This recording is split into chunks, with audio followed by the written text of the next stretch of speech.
Prinsipnya produksi minyak goreng itu ada dua tahapan besar, yaitu tahapan ekstraksi, pengambilan sari minyak dari buah, dari bahan baku, dalam hal ini kelapa, menjadi minyak kelapa mentah. Ekstraksi itu ada beberapa tahapan, pengupasan sabuk, pengupasan batok kelapa, baru pemarutan, pemerasan santan, kemudian perendaman untuk memisahkan protein dan minyak kelapa mentah. Perendaman kurang lebih 1 malam. Pada besok harinya dia dipisahkan. Kalau minyak kelapa yang sudah terpisah menjadi minyak, itu dipisahkan dengan protein yang agak kental, tapi tetap melalui proses pemanasan dua-duanya yang tidak melebihi 100 derajat. Karena kita pada prinsipnya dalam produksi minyak goreng premium. Minyak goreng premium dalam pengertian bahwa dalam proses produksinya kita tetap menjaga pemanasannya di bawah 100 derajat atau maksimal 100 derajat supaya nutrisi yang ada dalam kelapa itu masih tetap terjaga, tidak rusak oleh karena pemanasan dalam suhu yang tinggi. Selanjutnya setelah proses ekstraksi, dia sampai dengan pemanasan maksimal 100 derajat, dia menjadi minyak kelapa mentah. Minyak kelapa mentah ini sebetulnya kalau dalam perspektif standar nasional Indonesia tidak bisa dikategorikan sebagai minyak goreng atau minyak kelapa yang digunakan untuk menggoreng. Minyak kelapa mentah minyak kelapa dalam konteks industri yang hasil ekstraksi itu adalah minyak kelapa sebagai bahan baku industri sebetulnya. Baik industri minyak kelapa maupun industri minyak oles.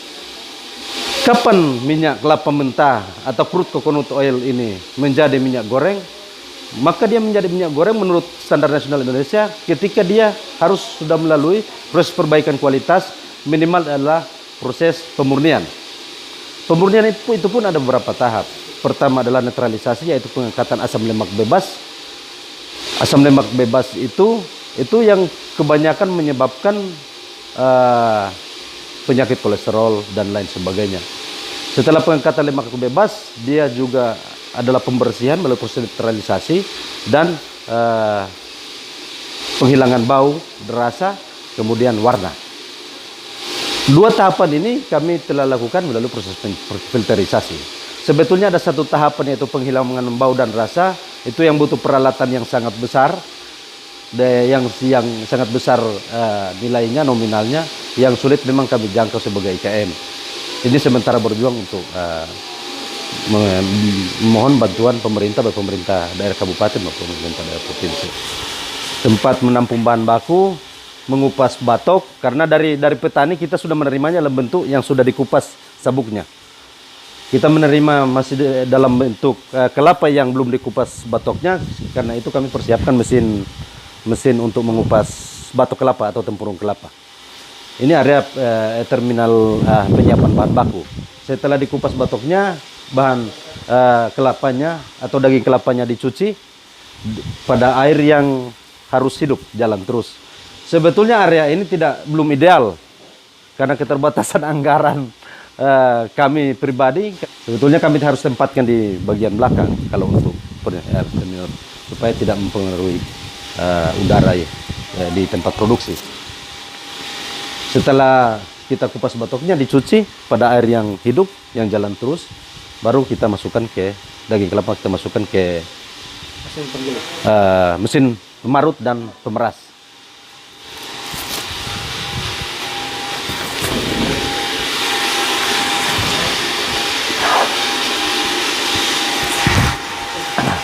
Ini mesin pemarut dan pemeras santan. Satu-satunya mesin yang kami dapatkan sampai kami jalan sampai di Jawa yang bermerek. Selama ini memang mesin pemarut yang kami temukan atau pemeras itu ada yang kebanyakan itu terpisah. Mesin pemarut sendiri, mesin pemeras santan sendiri. Dalam rangka mengurangi kontak dengan karyawan produksi untuk menjaga higienitas, sebetulnya yang paling ideal seperti ini. Cuma persoalan di sini adalah memang kapasitas pemarutannya sudah ideal 170 butir per jam, tapi pemarutannya yang masih lambat. Sehingga kami tidak bisa mencapai target produksi. Target produksinya sebetulnya 1000 butir per hari, tapi karena kinerja pemerasannya yang sangat rendah, sehingga kami hanya bisa memproduksi saat ini kurang lebih 250 butir kelapa per hari. Karena memang lambat ini sementara juga berjuang meminta bantuan pemerintah itu penambahan. Dari 250 butir dia menghasilkan berapa liter? 250 butir asumsi teknisnya 8 butir per liter. Tinggal kita bagi, kalau 250 akan variasi 200 sampai 300. Tinggal kita bagi dengan 8 butir, maka dapatnya sekian liter dari hasil pembagian 8 butir per liter. Memang asumsi teknisnya kita yang kita pakai sekarang, untuk per liternya kita butuhkan 8 butir kelapa. Ini tahap selanjutnya apa? Tahap selanjutnya dari mesin pemarutan ke pemerasan santan, kita pakai langsung dengan dihubungkan dengan selang, kita tampung santan di sini. Kita tampung di santan. Sebetulnya ini galon aqua bekas, tapi kita sudah bersihkan, kita sudah sterilisasi. Kenapa pakai penampung seperti ini, aqua bekas yang terbalik, dan pakai selang langsung dengan pembuangan ini di keluar ke tempat limbah. Kalau teori yang kami dapatkan waktu pelatihan di Jakarta, dalam proses perendaman itu salah satu hal yang mempengaruhi, salah satu hal yang mempengaruhi kualitas minyak dalam proses perendaman adalah asam dari air itu sendiri. Karena itu teori yang kami dapatkan di Yogyakarta sebetulnya adalah setiap dari perendaman itu pecah minyak kelapa maka harus diambil. Tapi di sini kami menggunakan logika terbalik. Airnya yang setiap air yang pisah itu airnya yang langsung dikeluarkan, sehingga tersisa protein dan minyak yang ada di dalam. Setelah perendaman kita langsung ke pemanasan yang sudah dijelaskan tadi, yang tidak melebihi 100 derajat. Setelah pemanasan atau perebusan,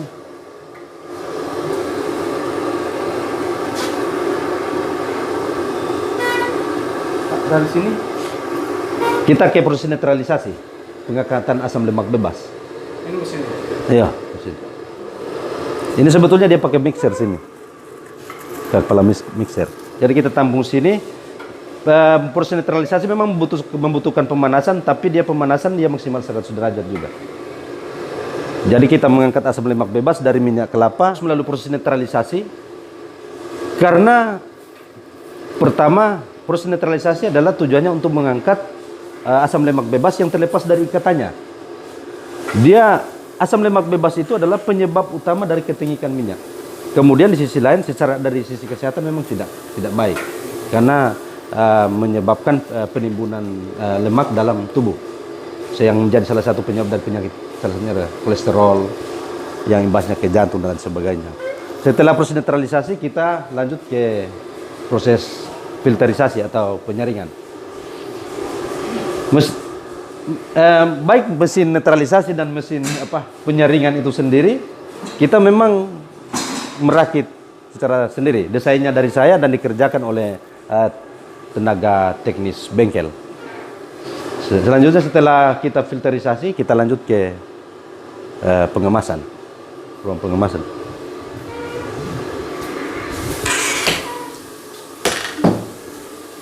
Kita tempatkan di sini ruang pengemasan. Kemasan yang kita gunakan adalah kemasan yang memang standar SNI. Dengan logika, dengan dasar berpikir bahwa sebetulnya faktor kerusakan minyak juga banyak terjadi pada masa penyimpanan setelah pengemasan dan sebelum dikonsumsi. Karena itu kemasan yang kita gunakan adalah kemasan yang selain penutup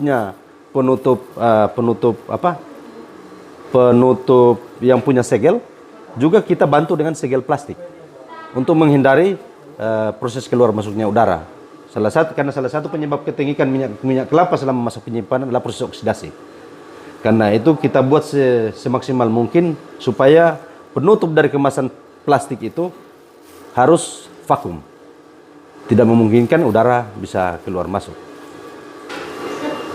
Selanjutnya setelah kemasan kita jual. Untuk penjualan kita sampai saat ini pertama kebanyakan diambil oleh Dinas Perindustrian Perdagangan untuk dipamerkan. Ada 2 kali pameran yang sekarang Expo Sulut itu kurang lebih 20-an liter, dan yang akan kita garap kerjasama untuk pemasaran pertama ke Dolok, yang kedua kita ke supermarket yang di Tauna termasuk Megaria dan lain sebagainya, karena kita sudah punya izin PIRT yang dikeluarkan oleh kantor pelayanan terpadu atas rekomendasi dari Dinas Kesehatan. Dinas Kesehatan sudah pernah turun ke sini untuk memeriksa standar higienitas produk pangan, sehingga mereka mengeluarkan rekomendasi untuk diterbitkan izin pangan industri rumah tangga, sehingga tidak dikhawatirkan lagi dari sisi higienitas. Kita tetap menjaga semaksimal mungkin sesuai kemampuan permodalan dan sumber daya yang kami miliki.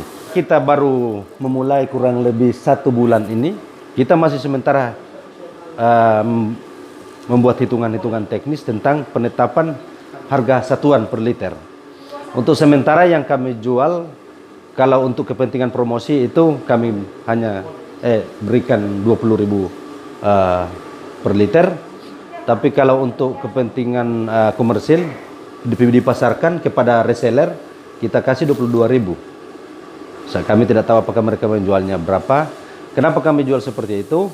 Kami saja untuk membeli kemasan kurang lebih 3.500. Itu menjadi kesulitan bagi kami. Sebetulnya yang kami gagas ke depan, salah satu biaya komponen pembentuk harga satuan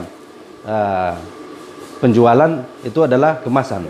Kemasan itu sangat sulit kita dapat secara lokal. Kita hanya dapatkan dari Manado. Di Manado itu pun harganya cukup mahal, kurang lebih 3.500 per kemasan.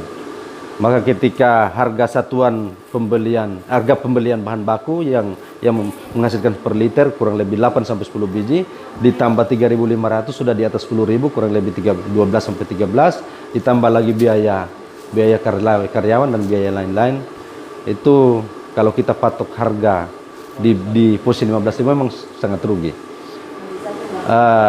Memang kalau harga minyak kelapa di pasaran Manado dan sekitarnya itu agak lumayan mahal. Ada kekhususan dari produk yang kami produksi dari minyak kelapa dalam, minyak kelapa yang diperoleh dari minyak kelapa dalam, yaitu dengan menjaga nutrisi dalam kelapa itu sendiri, sehingga kami bisa mengklaim bahwa ini adalah minyak goreng premium.